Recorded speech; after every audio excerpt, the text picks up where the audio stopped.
ژورنالیست تاجیک رجب میرزا که در رهبری یک گروه فعالان برای جمعآوری مبلغ کمک برای قربانیان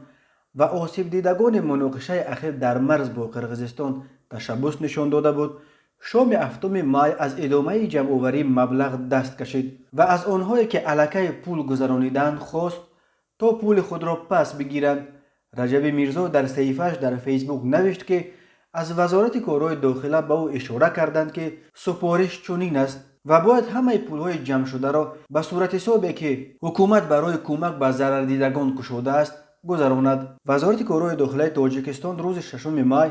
از گشوده شدن صورت حساب مخصوص توسط وزارت مالیه خبر داد و مردم را هشدار داد که به دام قلابان نافتند و مبلغ کمک خود را به این حساب رسمی گذرانند. رجب میرزا با تأسف نوشت که فکر میکنم که منظور مقامات تشبث آنها بود. به حساب او طی همگی 2 روز آنها در تاجیکستان، روسیه و امریکا و گوشه های دیگر حدوداً بیش از $15,000 جمع آورده بودند که باید اکنون در صورت رضایت مردم خیر کرده به صورت حساب وزارت مالیه گذرانند و اگر صاحب پول راضی نباشد باید پولشان را پس بدهند.